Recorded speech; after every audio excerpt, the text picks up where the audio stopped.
Huwag niyong laruin ang kasalanan.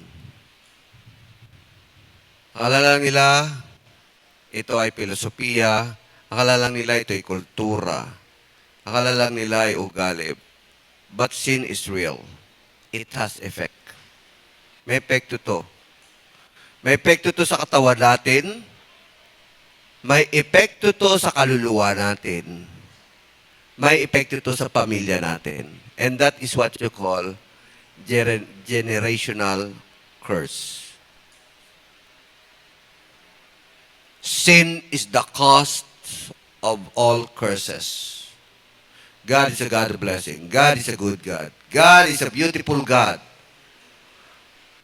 But sin recreates everything in our lives.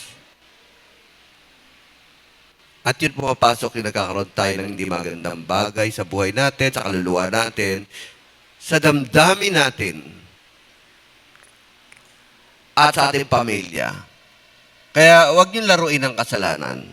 Sin is sin. Seryoso ang Diyos na sinabi niyang, huwag niyong gawin yan. Mamamatay kayo. Actually, nangyari kay Eva at Adan, it is generational curse. Na until now, nangyayari sa atin. Generational yun. Kaya kawawa yung mga anak mga nanay. Alam niyo, kaya mas maraming sakit ang babae kaysa sa lalaki. Ito? Oo. Kasi talagang sinabi niya, kasi unang-una sila yung talaga nagkasala. Sila yung tinokso. Eh, lalaki naman, secondary lang. So, mas maraming sakit talaga ang mga babae. At nangyari yun. Tapos sa lalaki naman, ang curse naman, talagang we have to work out ng aming ikabubuhay para sa pamilya. Nakaburden sa amin yan. You see, generational curse yun eh. Kaya nga sila pinalayas eh. Kasi God will fight the curse. Hinanda niya na si Jesus. Hinanda niya na ang Panginoong Jesus para tayo ay mapalaya sa mga curses na yan. So, sin has effect. May epekto yan. Kaya huwag nyo i-rationalize yan. Iwasan nyo yan. Kasi magkaka-epekto yan unang-una sa buhay nyo, sa kaluluwa nyo, at ito ay dumadaloy sa pamilya. Doon sa Exodus 25, basahin nga natin. Exodus 25. You shall not bow down to them or worship them, for the Lord your God, I'm a jealous God, punishing the children for the sin of the parent to the third and fourth generation of those who hate me. Yun ang, kaya ako nagtataka doon, Yung tatay nagkasala, nagrebelde kay Yahweh. Alam nyo, siyang pinagbula ng ang cause doon kasi, may tinago siya. Sabi ng Diyos, huwag kayong magtatago ng mga bagay sa inyong kalaban. Nagtago siya. Pinili ngayon, hinanap kung sino yung pinaka-cause ng curses ng buong bansa. Biro mo, isang tao lang. Natalo sila. Nagalit ang Diyos at pinili isa-isa pamilya, lahi, angkan, pamilya, at napili nakalimutan ko na yung pangalan. Ang pinagtataka ko, ba't sabi ng Panginoon, lumayo kayo dyan? At si Korah din, yung pangalan niya Korah. May pinarusahan si Yahweh ng kinondem niya, ora mismo, ang tatay, ang asawa, ang mga anak, pati pasusuhin, ang mga kamagaan, ang mga ari-arian niya, sabi, okay, lalapit dyan. Dahil cursed sila. Mababasa niyo yun sa Old Testament. At bubuka ang lupa at kinain ang buong pamilya kasama ari-arian nila. Tataka ko, ba't naman ganun? Ang cruel naman. Bakit kasama pamilya? Kasi sa pamilya namomold ang mga bata. Sa pamilya nagkakaroon sila ng kung ano yung ugali ng tatay o pamilya, nakukuha din nila. Sa pamilya nagmumula ang lahat ng bagay isipan, damdamin, kultura, ugali ng mga susunod pang henerasyon. Kaya lahat na to, pinatay niya na yung buong pamilyang yon kasi susunod itong mga... Because this is generational curse. Kaya matakot tayo, huwag niyo idamay niyong pamilya. Dali niyo sila rito. Kaya, hindi ka taka-taka. Kaya sinasabi nila, ba't kaya ang tatay ko lasenggo, susunod siya rin magiging lasenggo? Kasi nakukuha niya spiritually, ugali, kultura nila, behavior nila, within the family talaga yan. Di ba, sana kung ang nakukuha ng isang pamilya ay magaganda, yung kung ano na mamana nila. Halimbawa, yung isa naging nakapagtapos, lahat na sila nakapagtatapos.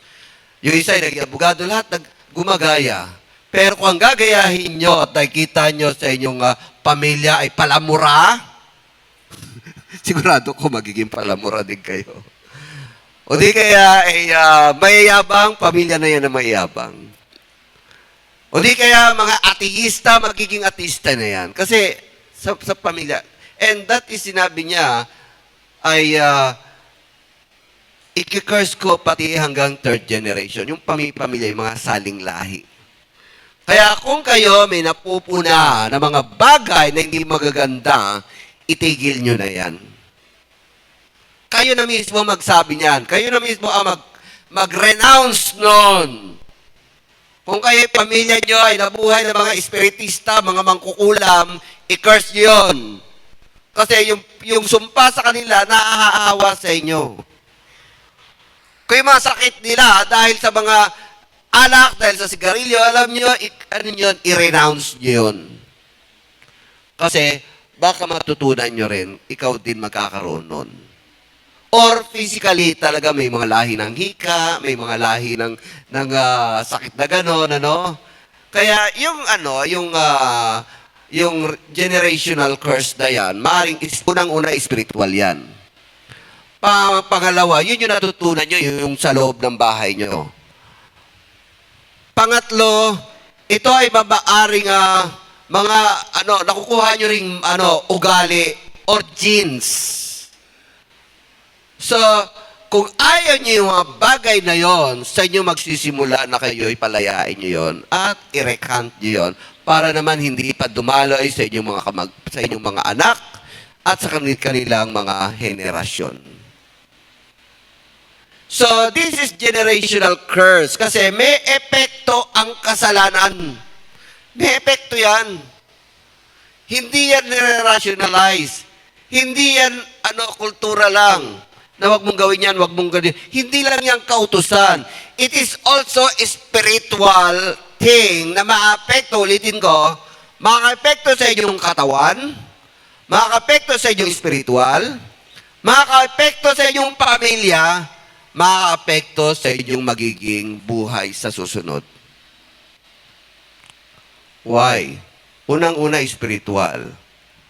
Nagkakaroon ng foothold ang dyablo sa buhay ng tao. Foothold. Alam niyo yung foothold? Noong World War II, kailangan nila ng foothold. Kailangan makabase sila upang masakop ang Germany. Nasasakop kasi yan ng dagat eh. Kaya nung sila'y naglanding sa Normandy, history to, nasimula na nila ang pagkanker. Ganon din sa tao. Magsisimula yan sa bagay na ayaw ng Diyos sa buhay nyo. Yan ang magiging simula ng foothold ng dyablo. Hanggang sa buong katauhan nyo na hindi nyo alam, kayo pala'y sinasakop na ng kasamaan na nagbubunga sa kasalanan.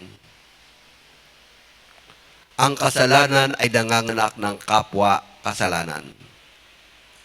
Kaya ngayon pa lang, huwag nyo nang gawin.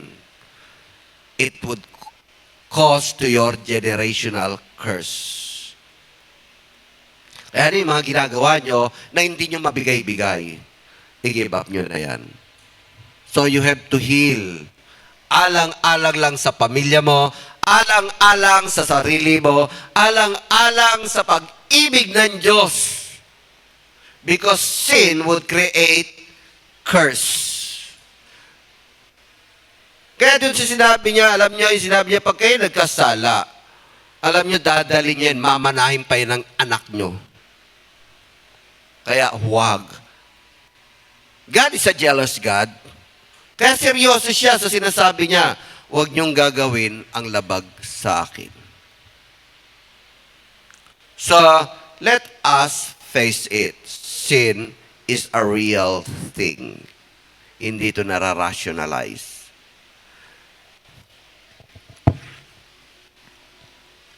So, probably naisip nyo, ba't kaya kami lagi na lang may hirap? Hindi yan namamana. Bakit kaya kami, karamihan sa amin namamatay sa cancer, hindi yan namamana? Bakit kaya kami, yung tao na madaling magalit, malapit sa gulo, hindi yan nakukuha. Hindi yan tinatransfer sa inyo ng literally or legally. You must cut it off. Maaring yun nga, merong generational curse. Okay. It requires actively renouncing negative patterns, replacing them with new habits, and rewriting your family future.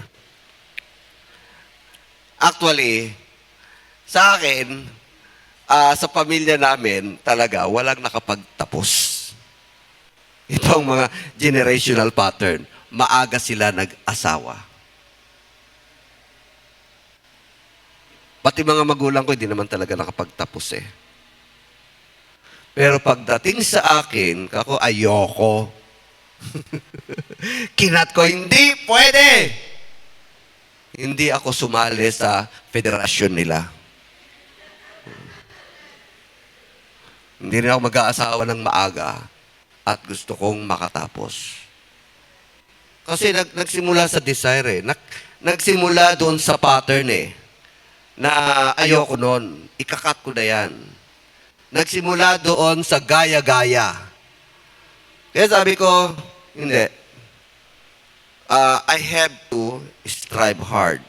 Pero alam niyo, answer hindi doon kasi dito ako nagtatrabaho sa Metro Manila. Binigay sa akin ng Panginoon yung desire ng heart ko. I want to serve you, pero ayoko nang ako'y magsiserve na umaasa sa offering.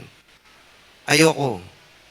Kaya nag-resign ako sa Bible School, naghanap ako ng trabaho, at nag-aral ako, NCBA, pero hindi natuloy. Kasi hindi kaya ng salary ko. Yung pinagtyagaan ko talaga yon. Mag-aaral ako kahit na ako maghirap, kahit na ako magtiis. Gusto kong makatapos. It comes from your determination and love for God. And I believe God, kasi Christian ako noon. Lord, you can do anything. Alam niyo ang answer sa Sambuanga. Dumating ang mami ko, pinakuha ako doon, sabi, pag-aaralin ka namin. Pero hindi nila kaya magpaaral. Pero yun ang answer. Pag-aaralin ka namin, nagpanting yung tingo. Talaga? Wow. Sumama agad ako. At doon talaga ako nakapagtapos sa Sambuanga. And then bumalik ako dito. And yung desire ng heart ko, binibigay naman kung anong gusto nyo para sa Panginoon, hindi para sa inyong sarili. Desire kayo ng para sa Panginoon. And that what happened. I became a pastor but not relying on offering. Sino mag-aakala na makapagtayo tayo ng building na nagantlong kalaki? Because of that decision. God is serious to your decision. God is serious to your vow. God is serious to your desire. Seryoso siya sa kaluluwa natin, sa isip natin, sa puso natin. Kaya nga sabi niya, ayaw niya kayong magkasala. Siloso siya. Nakita niya kung gano'n niyo siya kamahal. Nakita niya kung yung mga desire niyo para sa kanya or para sa inyong sarili. At yun, sunod-sunod na yun. Kaya yun yung sinasabi ko rin, may mga plano ako na hindi nasunod. Plano ng Diyos lahat yan. Plano lahat yan. Mula sa pag-aaral ko, sa trabaho ko, sa pag-aasawa ko, sa pagtatag ng ministry, hanggang ngayon. Lahat yan plano ng Diyos. Kaya wala kami pagmalaki. Hindi ko may pagmamalaki yan. Hindi akin ang lahat ng yan. Maging ang pamilya ko. Kasi hindi ko pa type mag-asawa noon, pero pinag-asawa ako sa kalooban ng Diyos. At time na talaga, time na pala. Ha? 30 years na ako 30 years old na ako nag-asawa. So na-break ko agad, Sila nag-asawa ng mga 20, 18. Ako, layo-layo na distansya. Talagang na-break ko na yung mga mga generational. And then, simula nun, at nakita ko naman, no? Wow. Sabi ko nun, Lord, 2 anak lang. Pati sa anak, binigyan niya ako. Kalooban din ng Diyos.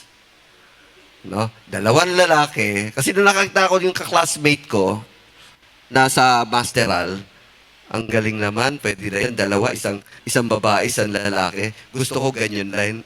Di ba wala pa akong asawa noon? 2 lang gusto ko maging anak. Isang babae, isang lalaki. Kaya lang binigay niya sa akin ang kalooban niya, 5. Si Romel, 5. May bonus.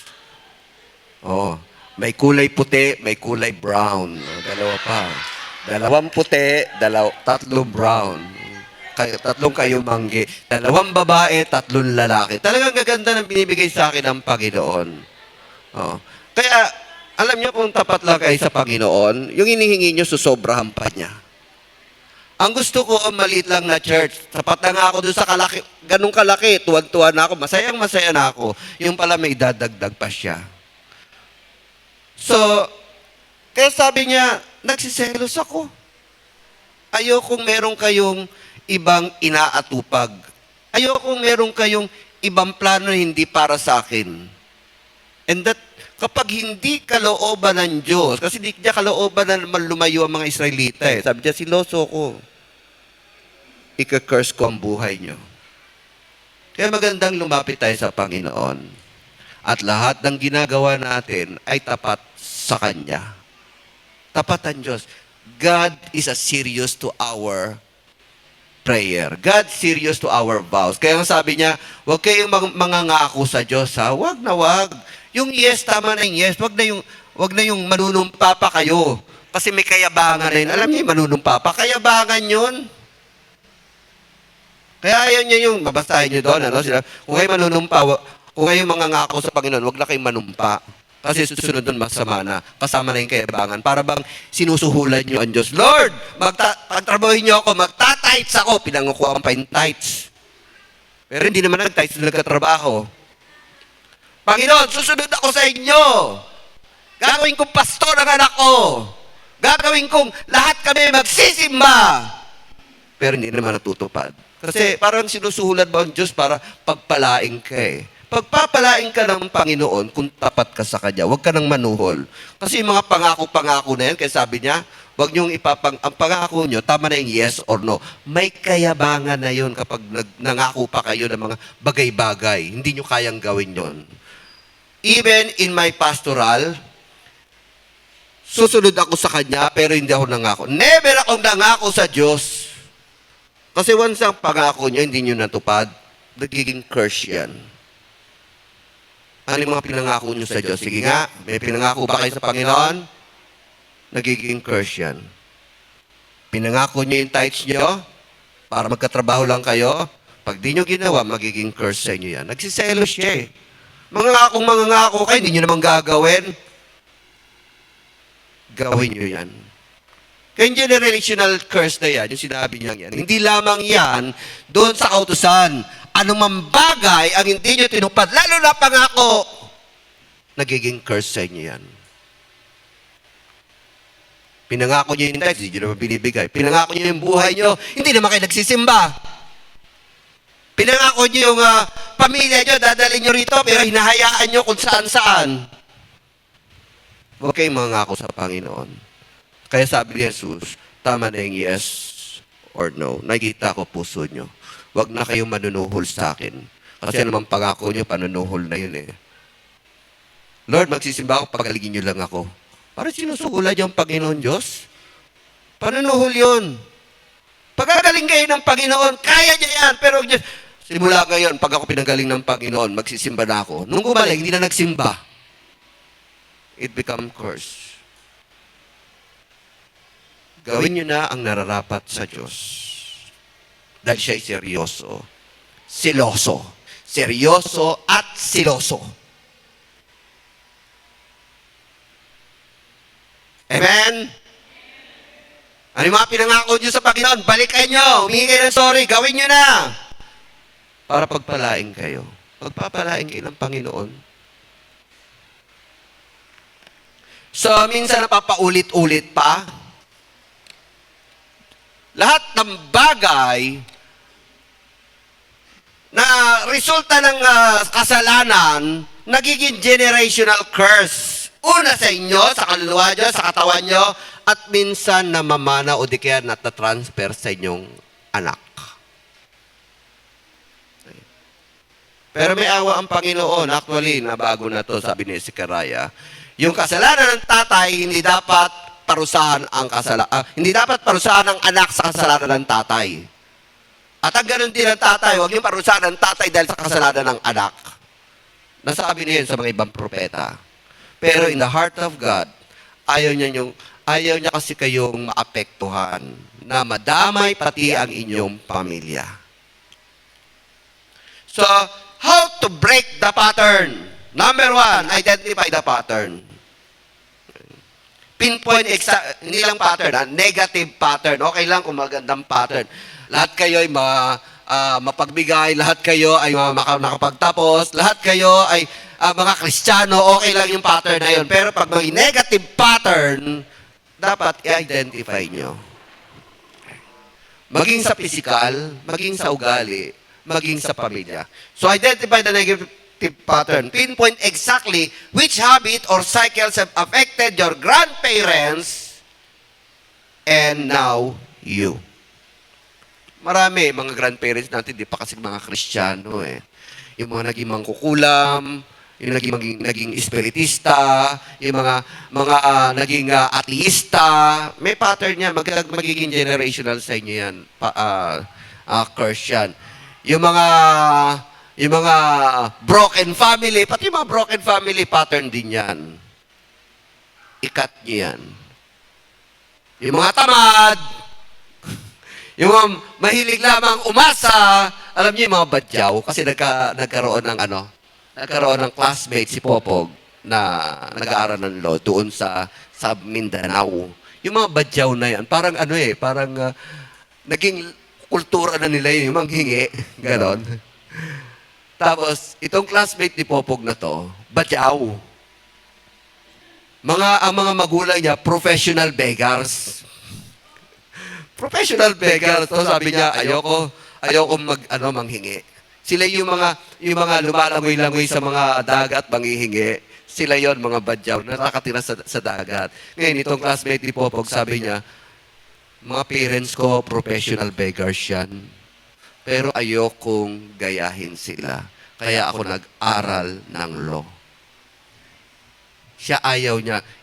Ayawin niyo yun. Kasi minsan kung saan kayo kumbinyente, yung mga kapatid niya kumbinyente doon, nangihingi lang. Kaya nagiging generational curse na rin sa kanila. Kasi sinimulan, and then ginaya ng ginaya. Kaya identify that pattern.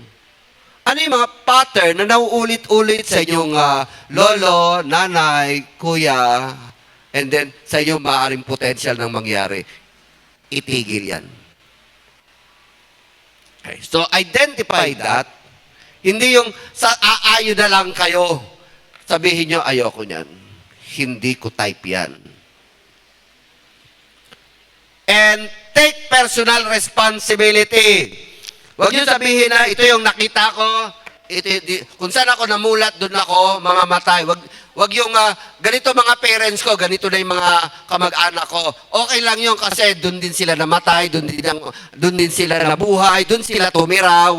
So, take personal responsibility. Why you are not responsible for the sins or mistakes of your ancestors, ihingi mo na ng tawad yun. Sila, kasama na sila.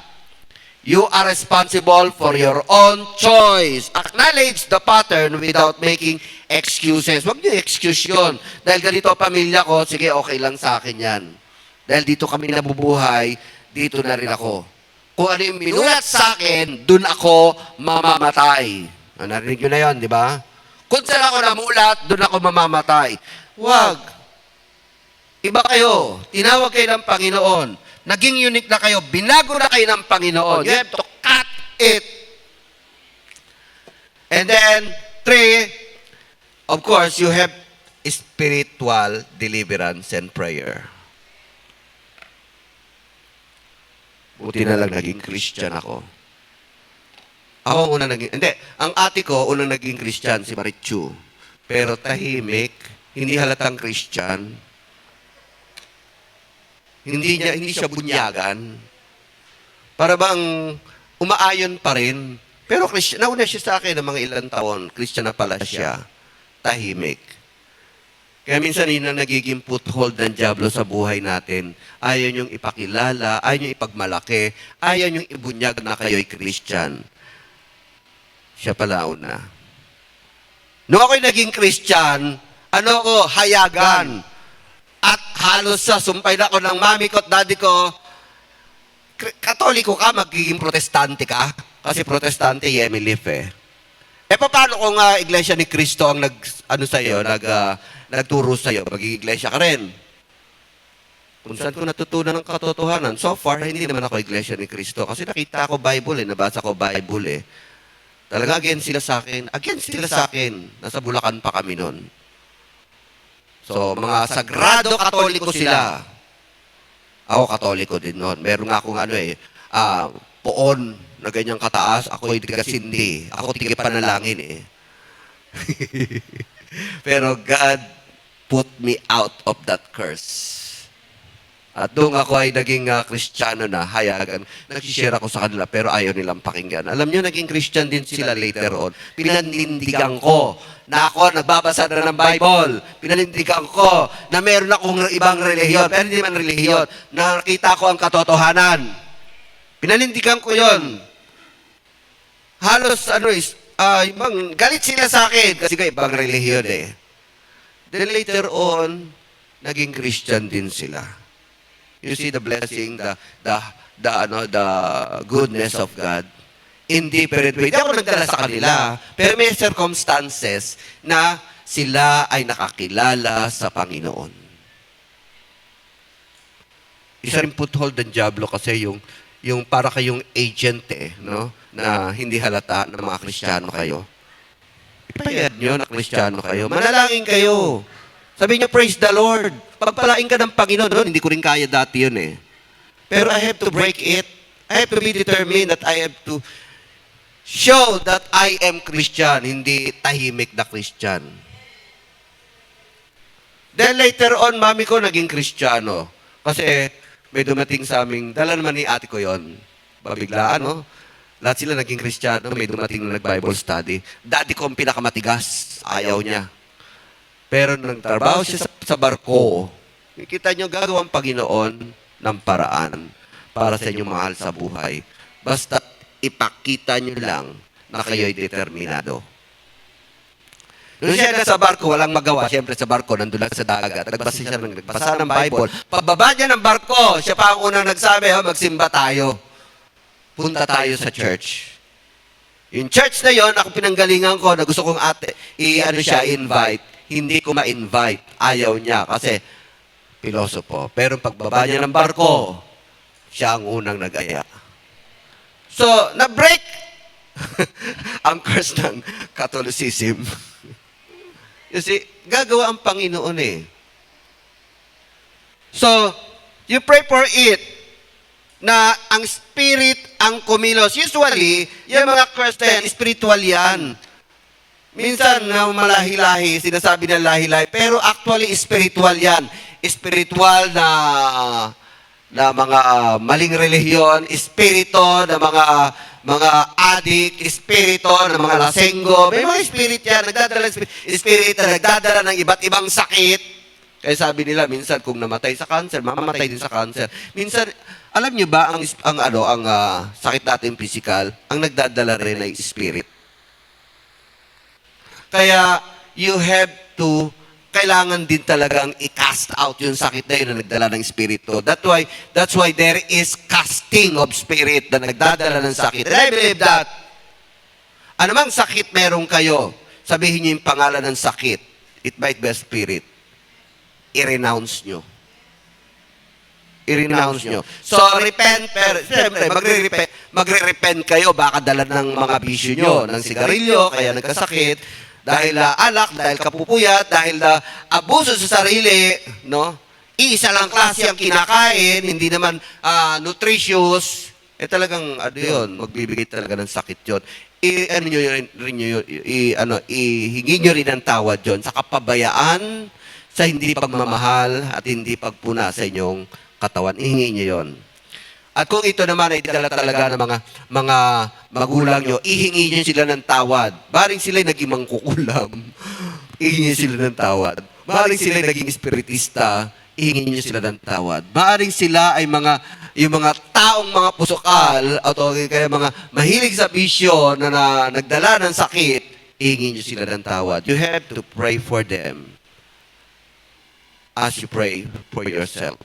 Mga magulang nyo, mga tatay nyo, mga lolo nyo, ihingi nyo sila. That is now, yun yung spiritual declaration. Ide-declare nyo yan. Bakit? Kasi in 2 Corinthians 5:17, basahin natin. In 2 Corinthians 5:17, once na tinanggap mo si Jesus, bago ka na.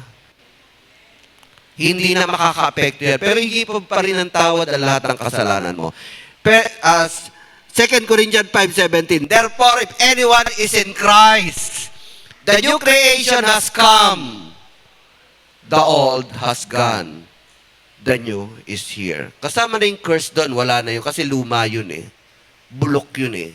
Huwag yun ang balikan. And in Galatians 3:13, basahin natin. Galatians 3:13. Galatia. Ayan. Christ redeemed us from the curse. You see? Ano mang curse yan na galing sa lolo nyo o mga kamag-anakan nyo, you are already redeemed. Curse of the law becoming a curse for us. For it is written, cursed is everyone who is hung on the pole. So kinuha ni Jesus ang lahat ng curse. Lahat na yun, lahat na. Lahat ng mga sumpa ng kasalanan, pati yung kay Eva at Adan, kinuha niya na yun. Pati yung mga curse ng lolo't lolo nyo, kinuha niya. Maging yung personal, yung curse dahil sa kasalanan nyo, kinuha niya na yan. So you are already new creation. And then you repent, and then declare it that you are now a new creation.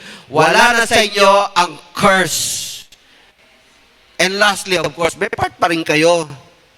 May part pa rin kayo, practical healing and therapy.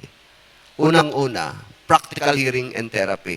Pagkatapos yung i-renounce yan, pagkatapos yung ipag-pray yan, pagkatapos yung humingi ng tawad sa Panginoon, at magpalinis sa dugo ni Kristo, ituloy nyo to, practical healing and therapy. Unang-una, baguhin nyo ang environment nyo. Kung may mga ribulto man dyan, na dahil yan na nagdadala ng curse, alisin nyo na. Baka may mga nakatago pa kay anting-anting, tanggalin nyo na. Curse yan. Kung may mga sinasabahan kayo mga lasenggo, iwasan nyo na. Yung mga babaero, i-cut off nyo na. Yung mga pagiging kumparit-kumaris nyo sa kanila. Yung mga nagdadala yan ng sumpa, yung mga yan eh. Yung mga nagaya sa inyo lang inuman, huwag nyo nang puntahan. So, change the environment. Alisin nyo na. Alisin nyo na yung mga toxic sa buhay nyo. Baka binabalik-balikan nyo pa. Naku, wala dito si Piwi. Dapat alisin na. Baguhin na mga kaibigan. Baguhin na mga barkada. Baguhin na mga associate nyo. Mga kabederasyon nyo. Iwasan nyo na. Iba na kayo. Hindi na sila masisiyan sa inyo at hindi ka na rin masisiyan sa kanila. Change the environment. Sila yung nagdadala ng toxic sa buhay nyo. Curse sa inyo. New group, new habit. Siyempre, babaguhin nyo yung mga habit nyo. alisin nyo na yung mga habit nyo na nagdala rin ng curse. Yung mga bisyo, mga hobby na nagdadala talaga ng hindi maganda, no? Mga isipan, mga ugali, baguhin nyo na. Yung mga labi nyo na ang sarap magmura, alisin nyo na yon, no? Yung may ina mo, palisin nyo na ng praise the Lord. No? Yung mga malulutong, gawin nyo ng malalambot na salamat, no? Pagpalain ka ng Panginoon. So, baguhin na talaga. New habit, and guard your mind. No? Kasi, babalikan kayo ng Diablo. Tutuksuhin at tutuksuhin kayo. Pipilitin talaga kayong ibalik sa kanyang poder. And break the cycle. You break the cycle. Praise God. Tayo lahat magsitayo.